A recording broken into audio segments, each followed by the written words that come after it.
Ewans need to get in here. Some of them are for up north, so. Got to speak their language. All y'all.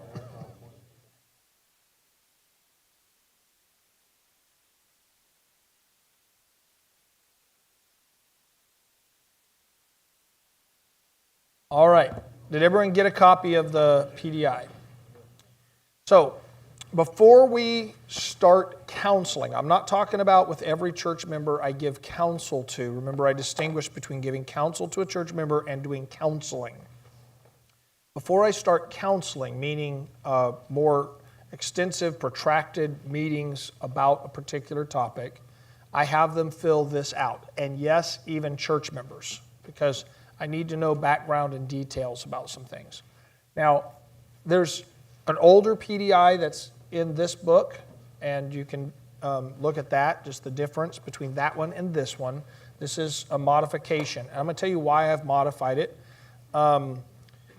I can read the old PDI, and I know exactly where to start because I've been doing it for 20-some years. But I have found that folks that are new to counseling struggle to read the old PDI because part of the intention of the old PDI was never to really ask very direct questions. It was to have to, they had to answer things several different ways at different places, and it wasn't back to back. And there were ways that you looked at it and that you gleaned through similarities and factors there. And I've just found that not everyone gets the nuance of it, all right? And so it's just a little more complicated. So this PDI is way more just straightforward. And I'm just going to be honest with you, I have found culturally, our culture has changed probably significantly since the time that PDI was written, so that people are just much more blunt and straightforward. And there was a time when you were doing counseling, people almost didn't want to tell you what problems they had, and you had to kind of draw it out. And now you almost don't want to go to Walmart because everyone's going to tell you every problem they have, And so it just is a different time, and so I modified the PDI. And so this is it'll be easier for most people to read, and easier to get to the issues that we need to deal with, okay? So this starts off with, on the first page there, it starts off with their personal information, just getting a sense, church affiliation. I never counsel, and I will tell you, please do obey or follow biblical principles regarding authority. Don't counsel people that you don't have authority to counsel. And what I mean by authority to counsel, if they're a member of another church, meaning another independent Baptist church, Bible-believing church. I would even go as far as a Southern Baptist church, okay, church that teaches the gospel. Now, I'm not talking about people that are Mormons and Catholics, and these churches don't teach the gospel, okay? But if they're a member of a gospel-preaching church, even if they're not a church you agree with about everything, make sure you have their pastor's permission to counsel, okay? Because you want the right authority. Satan loves when we mess around with authority. So make sure you have the right authority. We'll talk more about authority later, but church affiliation. I always ask them, if they're not a member of my church, do you have permission from your pastor to get counseling? Okay. And then what's their marital status? Are they married, single, the name of their spouse, how long did they know each other, when were they married, those type of things. This matters mostly if you're dealing with marriage counseling. If there's been separation, what's the state of their marriage? And you just kind of want to be able to glean that information. Children, are these by this marriage or a previous marriage? And sometimes you might look here and you might see, they've got a child, they're 12 years old, but they've only been married for 7 years, right? So this was a child. Is this both of your children? You're both the parents, okay. So now I know that they were involved with each other before marriage. That's going to impact some things in their relationship, obviously. And so there's things there that you'll just kind of glean. And we're looking for things that spark questions. And we're going to talk a lot more about questions in the next day, okay. But how to ask questions. But we're looking for places that we go, okay, what about this and how about that and these type of things. And I'm going to talk to you about how to ask questions and so forth. But we're looking for things that stand out, that catch our attention, that we need to ask about. Family history. Briefly explain your parents' Christian experience. Were they believers? Would you say your parents were consistent in public and in private and how they acted and treated you?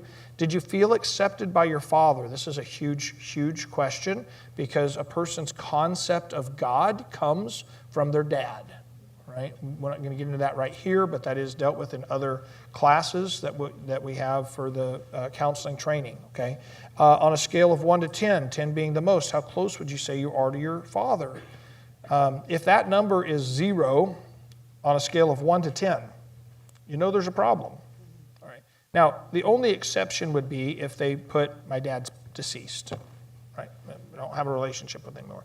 But if he's alive, and that's a low number, and so they're going to give 3 words that describe your father. Abusive, angry, whatnot.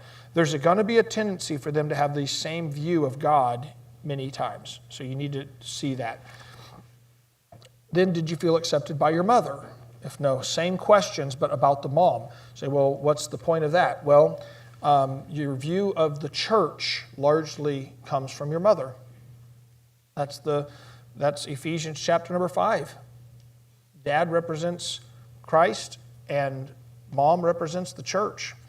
And there's a whole lot there we're not going to get into here, but just concept-wise, I don't like my church. There's not enough entertainment. There's not enough activity. They're too focused on God and not on people and so forth. That has to do with how mom was. Okay, just concepts there. Are you adopted? If yes, please share what you know. Adopted children, it's a wonderful thing when people are adopted. All right, so I don't want to imply any differently, but I will tell you, most adopted people struggle with a lot of emotional turmoil. So knowing that will help you to be able to identify maybe a source there to begin to talk about it. Are your parents presently married or divorced? Was there a sense of harmony in your home? Was your father clearly the head of the home? How did your father treat your mother? Were you raised by someone other than your parents? Have there been any deaths of close family members in the past year? And if so, please explain. By the way, if someone comes in and they're depressed and they don't know why, I'm struggling with depression, I don't know why, and there was a death of a family member within the last year, you might want to check that out. Yep. All right? Depression is a grief response. Okay, it's part of the grief response. And yet people often don't connect it because they're like, well, that was months ago. Why would it be bothering me now? It can take a while for things to kick in after the death of a close loved one. And so it's a process, and it can, people sometimes just don't even connect those things together. All right? Rate your health. Any recent weight changes, important past illnesses. Recent weight changes, we're really looking for stuff that's kind of more dramatic because especially if they all of a sudden they're just having lots of emotional issues and they've gained a lot of weight, it could be a thyroid issue, right? And you can't counsel away thyroid issues. Or they're having a lot of emotional problems and they've lost a lot of weight. It could be cancer. And they just haven't been to the doctor, and you can't counsel away cancer. All right, and there's physical issues that have to be dealt with physical ways. Okay, and so you're looking for things that stand out in this regard, right? And I'm not saying everyone that's gained weight or lost weight has. I'm just saying if it's been dramatic and sudden, and they don't have an explanation for it, that's something you might go, okay, we need to get you to the doctor and check out whether you're healthy or not. Are you taking medications? A lot of issues that we deal with are, in our day, right now, treatment engendered, meaning they're caused because of medication they're taking. And they're like, I'm depressed and I need help. And you're like, are you on medication? Yeah, but it has nothing to do with my depression. That's for anxiety. Right? Well, a lot of medications cause depression and or anxiety and or XYZ, all kinds of stuff. And so medications do matter. And sometimes it's the mixing of medication. I was fine until I started this one, and the symptom for this one isn't depression, so it doesn't make any sense. But this one over here I was taking before and I wasn't depressed. But now this new medication, every time you add something, it can switch everything up, right? And so knowing their medication and looking them up, and you say, how do you find it? It's simple. Just go to I used to use Google. I don't use Google. Now I use Grok, okay? AI. And I just type in side effects for whatever medication, right? And it'll just give you a list of every side effect right there, and you can kind of look at their medications and see really quickly what they have, or what the possible responses are.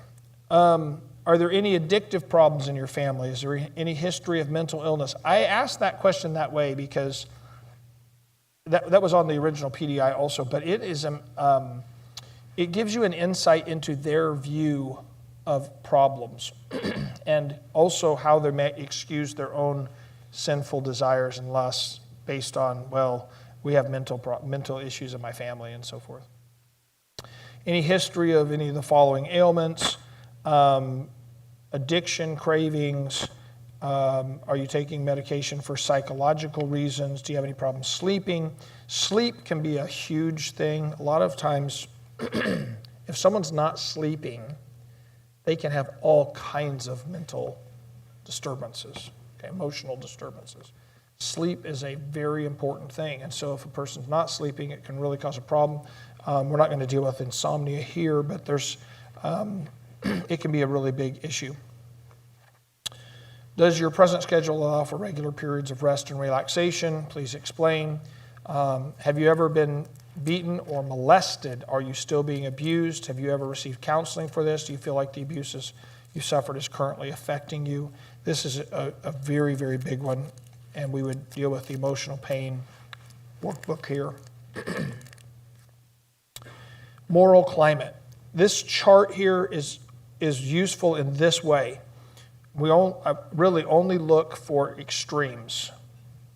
Okay? Is it all the way to the right or all the way to the left? Overly permissive or overly strict? And what it does is this chart tells you their opinion of their parents' rules. Okay?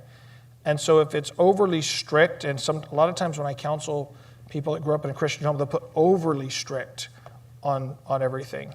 And it basically means I disagreed with the rule. Okay? So now I know an insight into their concept of the rules. And I might ask, what was the rule? What was overly strict about it? What does that mean, right? And so we'll get some insight there. Arrest issues there. Have you been or are you currently involved with pornography? Have you been or are you currently sexually promiscuous? Do you struggle with questions about your sexual identity? How would you describe your sexual orientation? Obvious reasons why all those questions are there. Okay? And that's going to be telling as we begin to ask questions. Your emotional condition. Which of the following are you currently struggling with? Here in this section, we're looking for things that go together, like confluence. Inferiority, inadequacy, doubts, insecurity, those are all connected, right? Headaches, dizziness, and these type of things, they might infer a physical problem versus a emotional problem with the soul. Blasphemous thoughts, lustful thoughts, obsessive thoughts might imply a spiritual warfare issue. You see what I'm talking about here? So connecting these, but don't ever jump to the conclusion, this is the issue. We're going to ask a lot of questions. This just gives us a starting point for asking questions. Which of the above listed emotions do you feel are sinful? Important question, because it tells you the one that they're probably struggling the most with. Sometimes they might put all of them, but often if they list just one, that's the most useful in diagnostics. And so you watch out for that. And why? Describe your emotional state right now. Would you consider yourself to be an optimist or pessimist, tendency to see the good in people and life or the bad? Do you find yourself being upset with others who do not feel or think or feel how you do? How often do you get angry? What most often makes you angry? Do you find yourself disappointed that others have broken your expectations? If so, how often do you feel this way? Would you say you have a short temper, or are you patient with others? Are you often anxious or fearful? Yes, how often, how do you normally respond? Are you often depressed or discouraged? If yes, how often and how do you normally respond? Are you bitter or holding a grudge about anything? Is there anyone you have unforgiveness toward right now? Do you find yourself thinking about your problems often? Do you consider yourself a victim? All of these are, just this stuff, you see the answers here, it really will help you clarify where they're struggling. Unforgiveness and bitterness and anger and anxiety or depression and that, it just clarifies things. Do you feel most of your problems are the result of your own decisions or because of what others have done? Now, a true victim will say others, right? So this is kind of a test question, to be honest. Who in particular? Who's at fault for all your problems? Do you often think about how things are? Do you often think about how things you hear from others or in the news relate to your problems? This question has to do with the idea of universal thinking, meaning a person who essentially everything that happens in the whole world is somehow affects them, right? It tells me the level of self-focus that they have, the level of vanity they have. Did you see about the flood down in Texas and the 100 people that died? I can't believe that happened to me. You're not there. You weren't impacted. Someone you know? No, but it's just, I'm so worried. It happened to me, right? And I feel like the audio went out again. I don't know why that happened to me. All right? Okay, so it's just this, self-absorption is kind of the idea here. Do you often use words like always, never, everyone, everything? This is extreme thinking, okay? And extreme thinking is where often the addictive personality traits are manifest, okay? They're extreme thinkers. Rank the following from 1 to 5 in order of your interest, 1 being the most interested, 2, 3, and 4 next in interest, and 5 being the least interested. I had to reword this question 4 different times before I started getting, I would have people put all 3s or all 2s. It's like 1 to 5 seems pretty simple, but people just like, I think those are all 4s, or something like that. Anyway, the point of this is to get a perspective, and this is actually most helpful in marriage counseling. Because if you have a person who is primarily focused on activities and you have another person that's primarily focused on ideas, it might give some insight into why there's conflict. It's like, well, this person they want to do stuff, and this person is more focused on just thinking about and, watching documentaries or something like that, and so it gives you some insight into that. But also, if their primary, and I have had people put number 1, self. That's pretty telling, right? I'm primarily interested in myself. I think about myself all the time. And I think about others too, what they think about me. Have you ever thought maybe you were going crazy? Do you fear? They used to say cracking up, but then I had too many people that didn't know what that meant. So times have changed.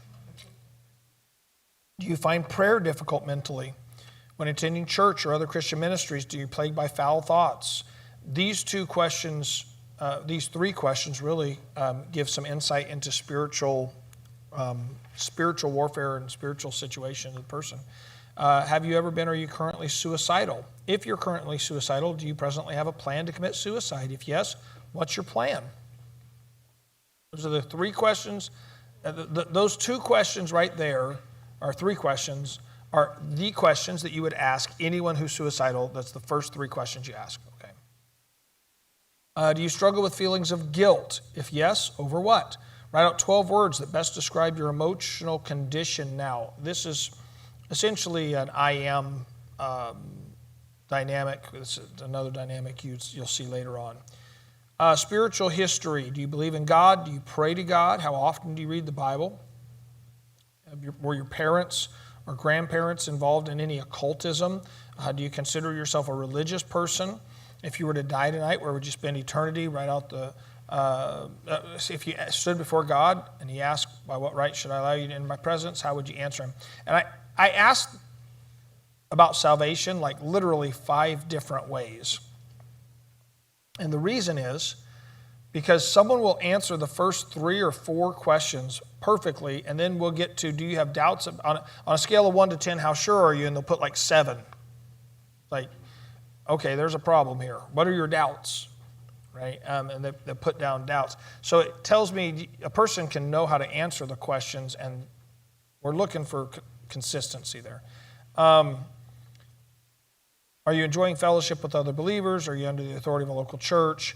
Do you have regular personal devotions? Do you have regular family devotions? Explain recent changes in your religious life, if any. Is there any other information concerning your religious life we should know? Present issues. Describe what brings you in for counseling. How have you responded in this situation? What could you have done differently in the situation?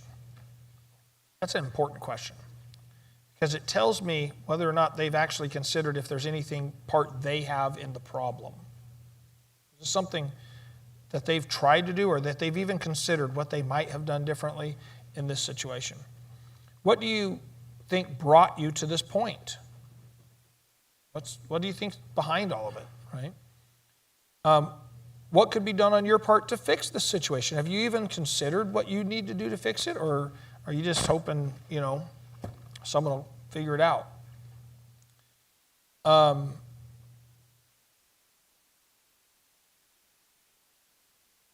These next 2 are backward. Sorry about that. Are you presently seeing about this situation other than me? I guess that one above needs to be taken out. I'll fix that. If yes, who? What have you done to personally try and resolve the issue other than seeking counsel? What do you want us to do? What are your expectations in coming here? Is there any other information we should know? Then, if you're seeking marriage counseling, answer the following. Rate your marriage on a scale of 1 to 10, 10 being the best. Give details about what you perceive the marriage issue to be. Here's an interesting factoid. If a man fills this out and a woman fills this out, it's unlikely they'll have the same answer. Because he doesn't know what the problem is, and she has 12 answers. Right? She needs his sheet and her sheet and 3 other sheets. Right? What do you believe you need to do to fix this situation? What do you believe your spouse needs to do to fix this situation? I need to know where they are and where their spouse is on that concept.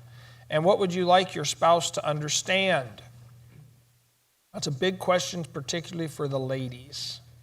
Okay, what is it they don't feel he understands? And where do you see the situation going from here? Okay, that's an important question because it's going to tell us.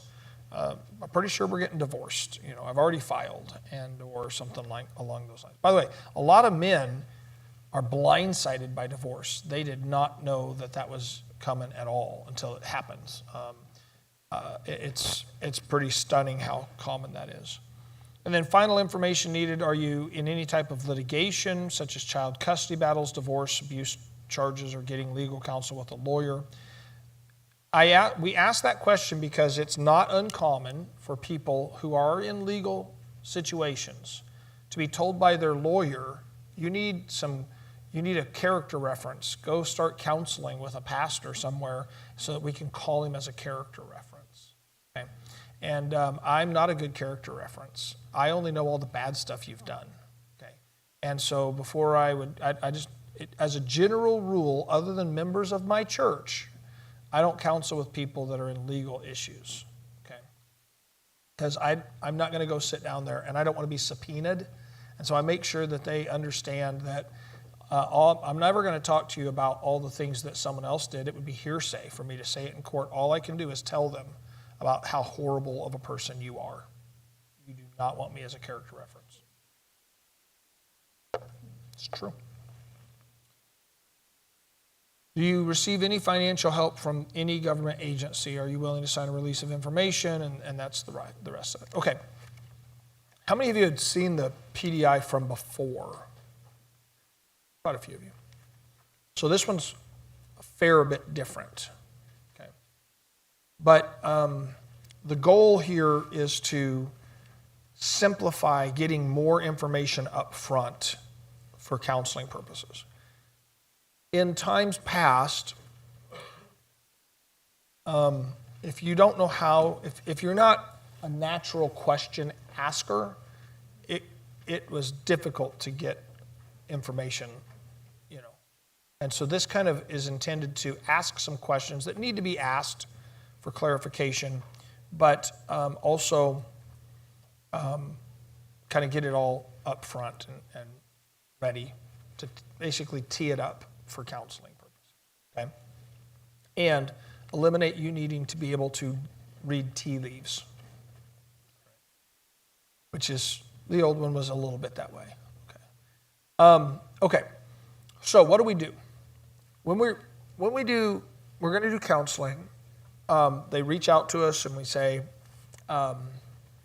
before we schedule counseling, I'm going to send this paperwork to you.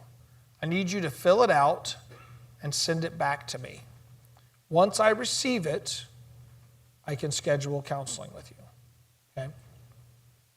I don't schedule counseling and then bring it to me as I start counseling. Because in some ways, I'm gauging their seriousness for counseling. Well, I have to fill out 13 pages? Seriously? I'm not doing that. Well, what then you think they're going to do what you tell them in counseling? They're not going to do it. So, we're finding out, are they really wanting to change? Is this serious enough yet that they really are willing to invest the time? Or are they just wanting to be able to say they went for help and it didn't work? Which is where a lot of people are. If that's the case, let them go somewhere else. Because if they're not serious about change, you're wasting your time. I don't mean to say it as if, my time's more valuable than everyone's. I'm just saying, I do have a lot of other people I could try and help that might be serious about getting help, right? And so, if they're not willing to fill them out. So that's the first thing. It kind of gauges my understanding of how serious they are. Secondly, it does give a lot of definition to what it is I'm going to be dealing with. And now I can prepare instead of having to have everything off the cuff. I've been counseling now for 23 years, okay? And a lot of things I can deal with on the spur of the moment because I've been doing it for 23 years, okay? But as a new counselor, that's not going to be the case. And I will tell you this, even after 23 years, if I know that the next session I need to deal with a certain thing, you know what I do? I go back and I look up my notes and I go over what I'm going to talk about. I prepare. It'd be silly of me not to prepare. I'd be doing a disservice to them. So the more information I can have and the more detailed that information, the more clear the picture becomes, it's better for them and it's better for me. to be able to be prepared for that process. When I get the PDI, the first thing I do is I read the entire PDI with a pen of a different color. Okay, so I don't read it with a black pen. I read it with a red pen or a purple pen or whatever I can find different color. I circle or mark areas of concern or interest. Okay, and I write notes. I might write a question out by it just in my first cursory walkthrough. And then I might go back and on the back side or on another page, I might write out 4 or 5 questions that I think I should ask about this here. In other words, my question asking is planned. It's not just off the cuff. It's not just, man, I hope I can ask good questions. I plan out what questions I need to ask to get clarity on that particular topic. And so I'll make my markup, I'll write out my questions, and then I schedule the counseling, okay? And someone says, I need to counsel right now. There's no such thing as emergency counseling unless it's suicide. And if it is that emergency, you're not the one to handle it. You need to send them to the hospital, okay? If it's that serious that they're going to kill themselves right now, they need to go to the hospital. I do counsel people regarding suicide. We counsel a lot of people regarding this issue, okay? So I know we have the answer for it. The problem is that we live in a culture that is very litigation focused. And if I get a phone call and they're like, Pastor, they're going to commit suicide right now if you don't come over. If they commit suicide and I haven't called the police and warned them that there's an imminent suicide, I could be liable. All right? So I do not do emergency suicide counsel. I will counsel them once they're stabilized. And what are they going to do? They're going to put them on medication. But you know what? They're going to save their life. I can't counsel people that are dead, right? I'll deal with the medication later. Let's save their life right now. And that's the important part, okay? And so, but beyond that moment right there, there's no such thing as emergency marriage counseling. We don't get in this week, we're going to get divorced. No, you won't. It takes longer to get a divorce than that. Right? Now, you say, well, what if they make up their mind this week that they won't get counsel? Then they made up their mind. I can't help people that already made up their mind. All right? In other words, take the weight off of your shoulders. You're not the Savior of the world. Jesus Christ is. And you've got to accept that. And so I'm not talking about wasting time. I'm not saying, I get it, sit on it for a few weeks or whatever. I'm just being honest. It takes time for them to fill it out.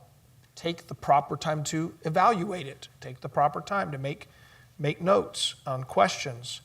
And then schedule that counseling and make the schedule conducive to your schedule. And I'm not talking about making it hard for people to do counseling, but at the same time, sometimes we go so far out of our way for the counselee that it puts them in charge. And they can't be in charge in counseling. And I've had counselees that say, I want to meet at X time. And if they are really definitive about it, I say, I can't meet at that time. How about on Tuesday? In some way, I'm going to have some control over this, okay? Because whoever's in control is going to determine the outcome. So they can't be in control. And there are times when people want to counsel, and they are control freaks, and they will cancel at the last minute and say, well, I can do it at this time, and I just don't do that. No, call me next week and I'll schedule again. I'm not going to be run in that way because I can't help someone that is a control freak if they're in control. All right? So there's just elements to that, and some of that's a learning process, all right? But just remember that our goal is to help people, but we have to be perceptive as to what their real problem is. And if I read their PDI and I know that the problem is that they're controlling, then I can't let them continue that activity with me. Okay, there has to be a modification and a change there. So there's aspects like that. So I'm going to make my markup. I'm going to schedule the appointment. When they come in, I have this in our first session. I have this out, right? And I have my questions. And I'm going to take notes. And you got to take notes. I do most of my notes now in a, and I'm not going to tell you what program I use. But it's a note-taking program. And the only reason I'm not telling you is because that way I can kind of protect my own notes a little more than, but there's lots of note-taking programs. Find one that works for you. You can do hard copies. I always did hard copies until I started traveling full-time, and now it just doesn't work to carry hard copies everywhere. And so I use a note-taking program, and I take my notes. I make notes in my note-taking program. What's in my notes? Well, I put in there the first thing. What are all the questions I was going to ask? And I'll type in the answers as I get them, right? Or I'll write them down, the answers as I get the answers. And then I will give a general response. How did they respond? And then I'll put down the drift of the session that way, okay? And then I'll put down what was the homework that was assigned, okay? And then I'll put down my goal for the next session. I want to do that while I'm still making my notes. That way, a week from now, when I've done 1,000 things or whatever, I don't forget where I wanted to go, right? So I can review my notes before my next session and say, okay, yeah, that's why I wanted to do this, and I know where I'm going, okay? And so keeping notes is a very important part. I want to tell you, my very first counseling experience was with a guy that was suicidal because Brother Mike is cruel. I was in the room where the sound system is now. And he was military. He had suicidal thoughts. He didn't have a plan. He just had suicidal thoughts. And I counseled 5 sessions with him about depression and various different things. And then he got transferred on TDY, and then they transferred him away, and that was it. I never had any more sessions. 2 years later, I get a phone call from NCIS. I thought that was just a TV show. But turns out it's a real thing, all right? NCIS called me, and this officer, and he said, we have in our notes that you counseled this serviceman for suicide and depression. I said, yes, sir. He said, we need your notes. And because he committed suicide. And so I had to send my 5 sessions to NCIS, my notes from that. And I got a message, a letter back from them, and from this guy, and he said, it's obvious to us that you did what you could to try and help him in the brief time you met with him. Thank you for the clarity in your notes. There is no way in this world I ever want NCIS to say something different, okay? And so keep notes. You do not know who might call you someday and what's going to happen, all right? So it's important that you keep good notes and you keep track of your notes, okay? This is your first note. Now, let me give a thought here, and then we're going to get into a little bit of another direction. But if you're taking this course for credit, you're going to get your certification.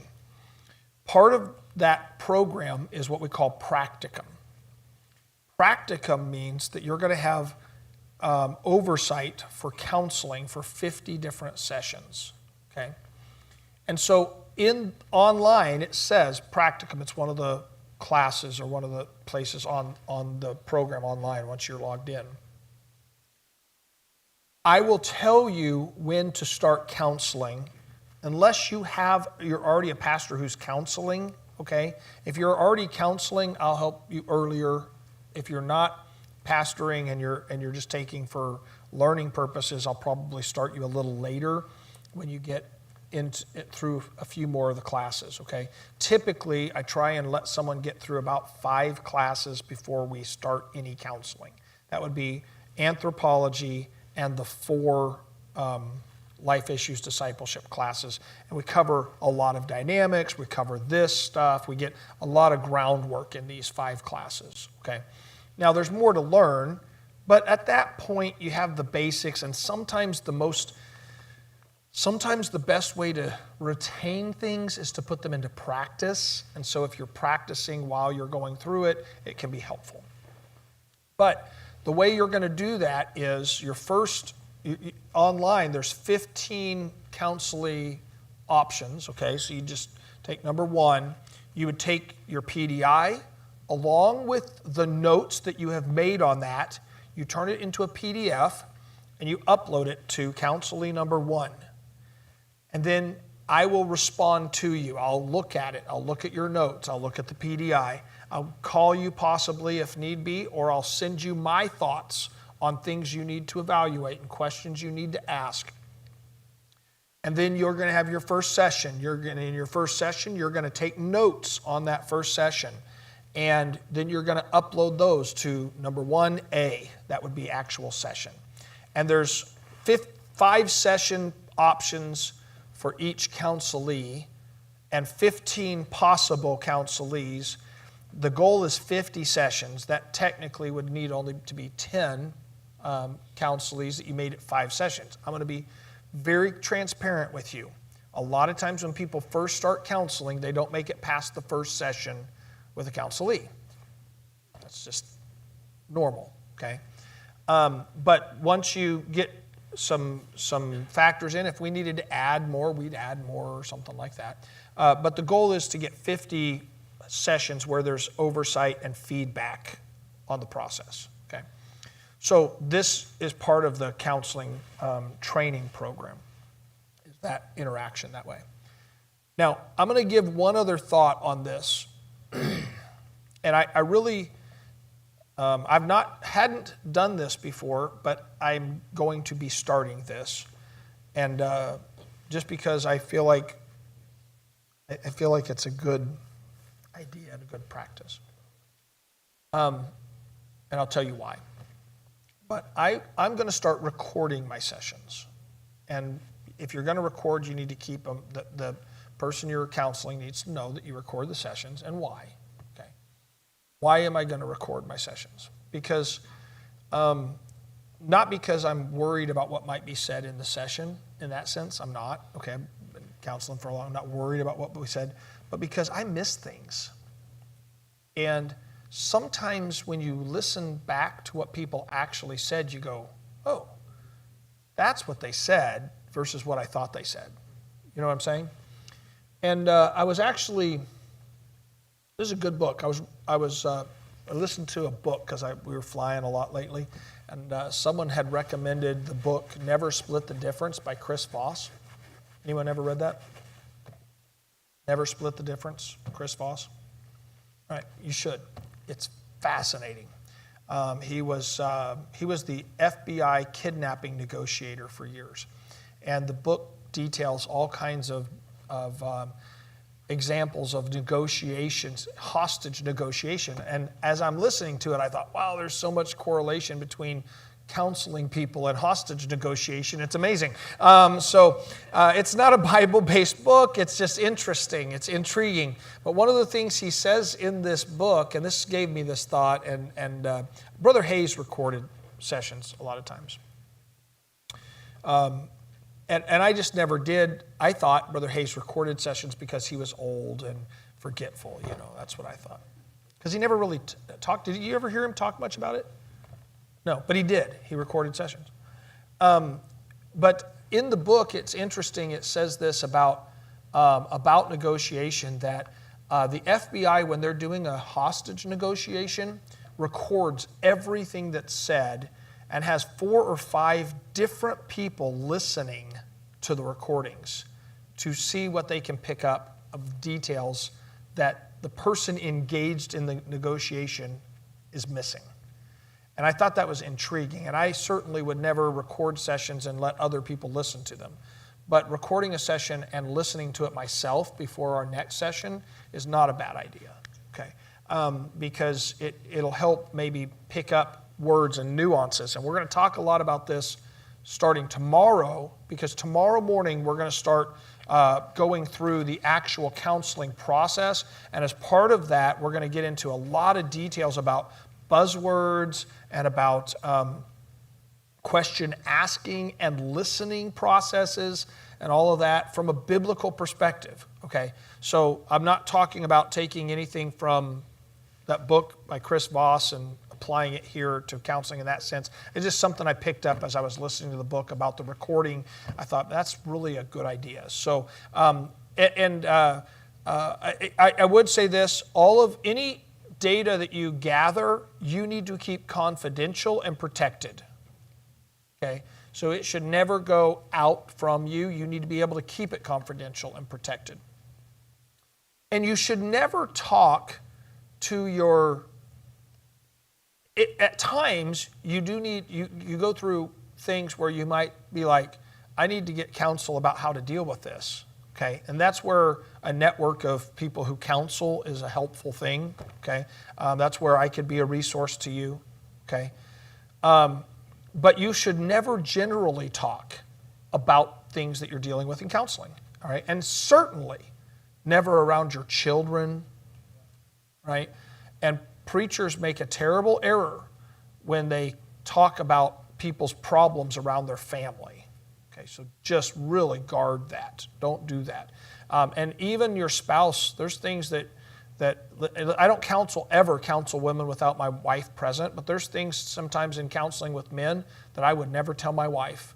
And it's not because I don't think she's capable, it's because there's things I've heard in counseling I do not want to repeat. You know? And it just needs to be kept that way. There has to be a level of confidentiality. And so if you record, you still need to keep a very strict confidentiality. One of the things I do, and this is pastoral, and this is where I was going now.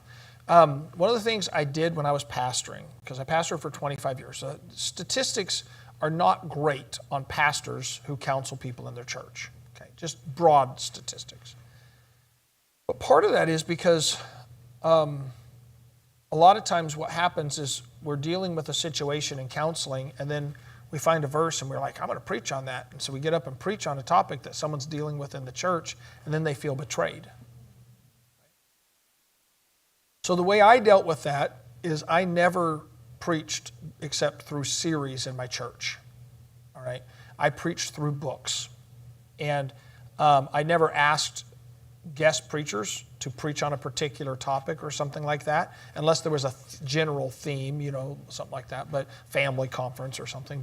But you know, I avoided all the counseling. I've done a lot of counseling with people that I pastored, but we had very few people leave because of that counseling at all.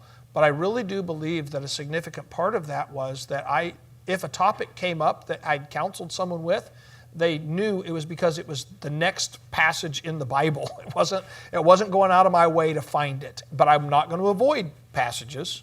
And I would tell them that, listen, I may preach on this topic, but I'm not going to talk about you, and I'm not going to point you out, right? But if it comes up in the scriptures, you know how I preach through books. And it just eliminated a lot of that. I know not everybody preaches that way, but if you're doing a lot of counseling in your church, I really recommend that you consider that type of a thing. And someone might say, well, but what if God tells me to preach X, Y, or Z on particular Sunday? Well, obey God, but just be aware that if you're always preaching randomly, you're likely to lose people that you've counseled, okay? Because they will start taking it as a personal affront, if you will, okay? All right, this is a lot of time, but we're at the end of our day, so we've got 15 minutes, and I wanted to give opportunity for questions before we break here. So we've covered things this morning. We've covered the PDI. We've talked about different things here. So questions that anyone might have, and we do want to use the microphones so that they're recorded.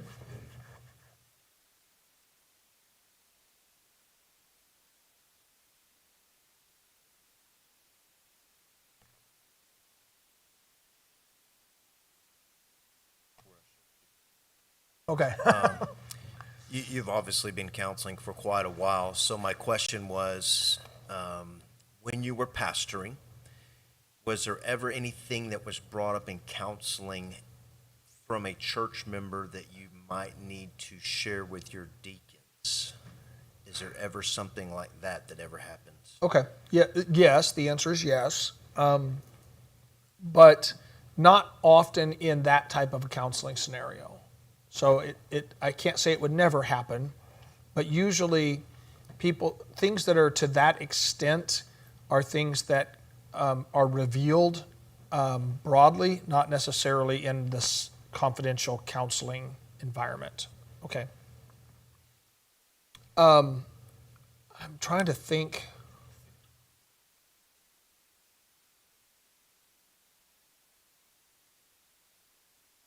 I'm not even I know it has happened at one point, but I can't even remember what the circumstance was.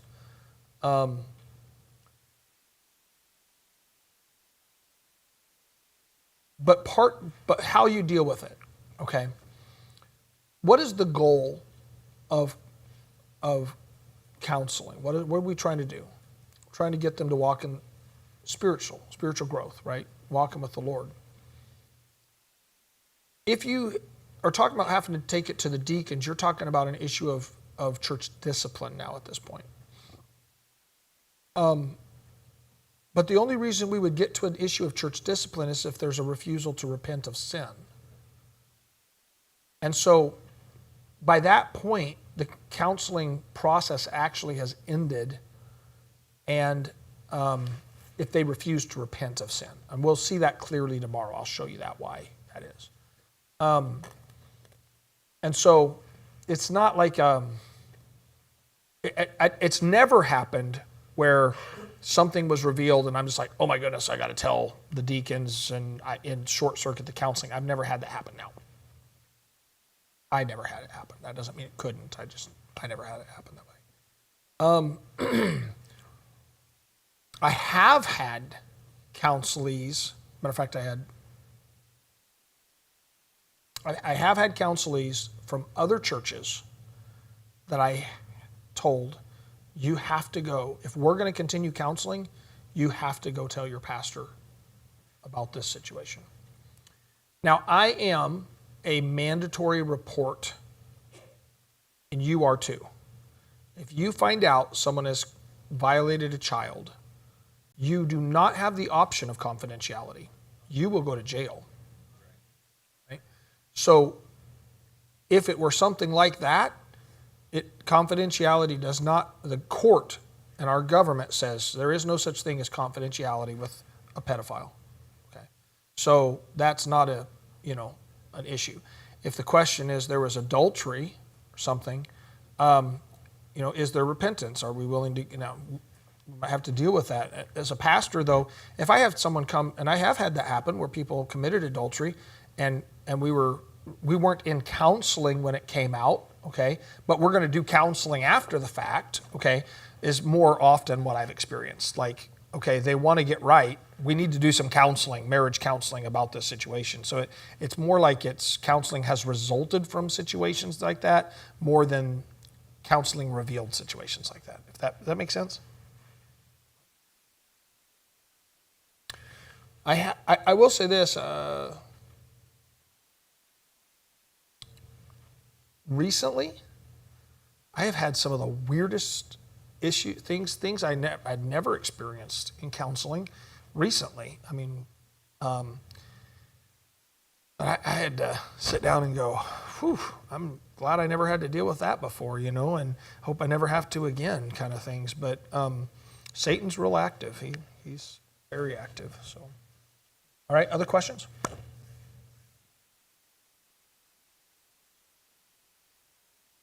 Yeah, sure.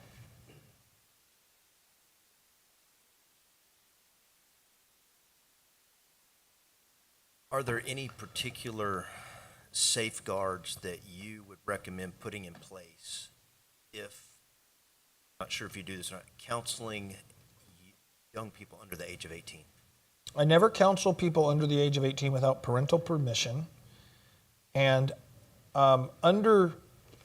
Under many circumstances, I ask them if their parents can be in there, because often if they're children, the parents are involved in the problem, but the situation, and the parents need counsel in the situation also on how to deal with the situation. So it's not very frequently that I counsel kids without their parents present. And if I do, I also then would have my wife in with me. And so that would be what I do in regard to that. And I never, ever counsel a woman without my wife present. Does that answer that? Okay. All right. Kind of a follow-up, you mentioned the statistical probability of losing church members due to counseling. Other than the obvious trying to correct it from the pulpit situation, is that probability still high because of shame of sin and things like that? I don't know. Like I said, I never had that experience. Brother Hayes used to say it was 70% of the people of pastor counsels will leave the church. I didn't have that experience. And I'd heard Even maybe closer. even a higher number than Yeah, that. I did not have that experience. You? So there's a guy that went to school with me, and he hasn't had that experience either. So I don't know where he got that statistic, but I hear it. I've heard it a lot, and I've heard it from pastors. I counseled them, and they end up leaving the church. I'm just telling you what I experienced and how I operated. And the reason I did preach through books was because I didn't ever want people to feel like I was targeting them as I'm preaching and counseling. I was going to say, I as a practice, don't do counseling. I obviously have to give counsel. Yeah. And I've had a couple come to me for counsel. Soon thereafter left, and I thought, well, was it because now I know their sin, and I really determined at that point that it was probably they were never really there anyway. Yeah. If you know what I mean. They just their heart was never there in the church. They just Yeah. I mean, there's maybe multitudes of reasons why someone might leave a church, Sure. obviously. And I've had my fair share of people leave church, and some because of sin, and some because of a lot of other reasons.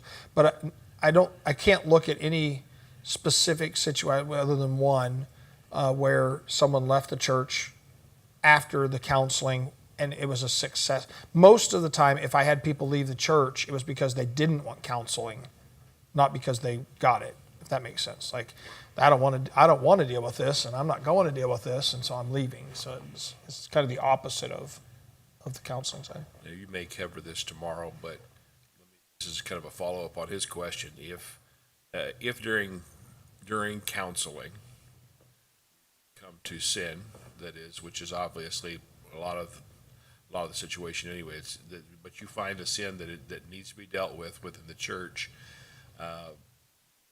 there's no repentance, but it came out in counseling. Is it still confidential, and how do you deal with that? I am gonna cover that specifically tomorrow, so I'll I'm let not you. gonna answer that tonight because it's a longer answer. But I am specifically gonna cover that tomorrow. All right. Any other questions?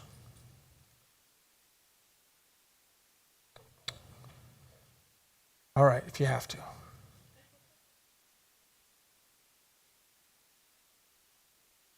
In dealing with suicidal situations, Yeah. like you say, to report it after being that we're Christians and we're men of God and we have the obligation to, are we obligated to follow up on them, or what's your advice on that?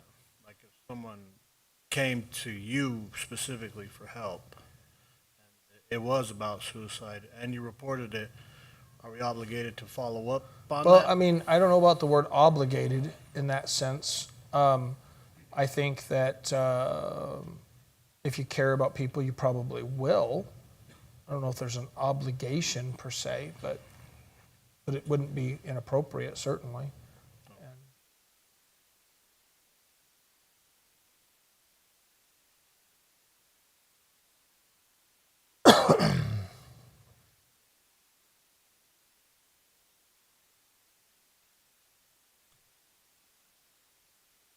Yes. So, when you counsel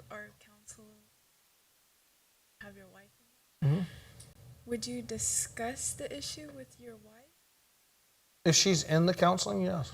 Okay. Yeah. Yeah, we talk sometimes. When I haven't offended her, like I did today. But I want you to know, I told her I would buy her tacos to make up for it, and she said, okay. So we're all good now.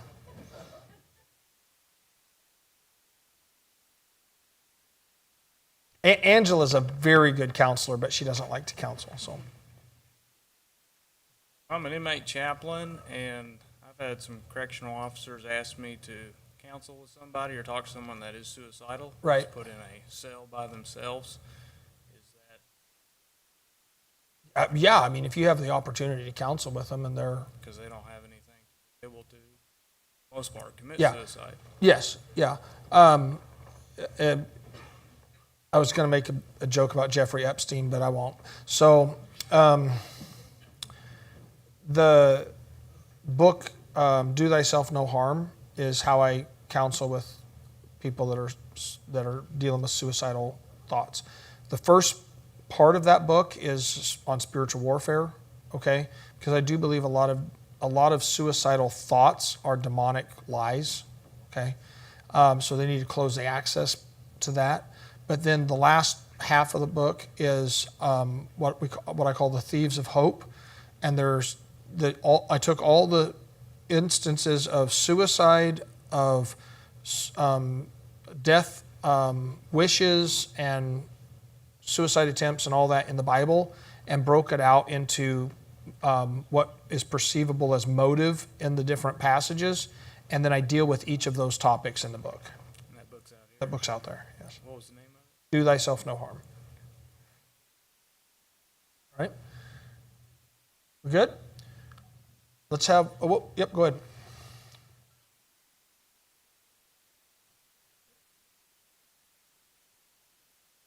Just for clarity, will you give your triggers to initiate a mandatory reporting? Yeah, okay. Because So there are certain triggers on it. there are certain triggers, yeah. So, one, dealing with like suicide, if someone has a plan, I will report them. Because if they don't have a plan, they're not really serious. They just maybe they want attention. Maybe they are thinking about it, but they're not to the point where it's like imminent, right? So if they have a plan for suicide, I'm going to get a gun, I'm going to put it in my mouth, I'm going to shoot myself and kill whatever it is. I will immediately say, okay, we're going to call the police. I've told people I'm going to take you down to Norman and I'm going to take you to the psychiatric hospital, that type of stuff. Two, if there's a violation of a child, I deal with this. And by the way, this is partly, even if this isn't presently ongoing, if this comes out in counseling, part of repentance is a willingness to accept responsibility for my actions, okay? Whatever that responsibility is. So if I'm dealing with someone who reveals that they molested a child, and even if that person's now over 18, I tell them, true repentance means you need to go turn yourself in. Now, if the child is under 18, I don't wait for them to do that. I turn them in, period, okay? Physical abuse, sexual abuse of a child is mandatory report, okay? You do have to be careful nowadays because now everything's abuse in the sense of like, well, my dad yelled at me. I don't call the police about dad yelled, but if there's physical marks where it's obvious abuse, or there's sexual abuse, and by the way, this is not just in confidential counseling. This is also just in church work. If you have a child that tells a bus worker that their uncle's sexually abusing them, you do have to report that. You do not have an option, and you should report it. By the way, too. You say, well, what if they quit coming to church? Really? That's the number is, save the kid, So those are the big triggers. If a woman is being physically abused, I report that. And I don't ask her permission. Now, she may not press charges. And they're probably not going to do much if she doesn't press charges. But I am not going to be culpable. And you say, well, what if she quits coming for counseling? I want her to know that her life is more important to me than whether she keeps coming for counseling. And yeah, I don't. That's not, those are the big areas. Okay. All right. Let's pray and let's go eat. And we're in the same building over there for dinner again. I think there's extra tables set up also out in the hallway as well. Brother Metzinger, would you lead us in a word of prayer, please?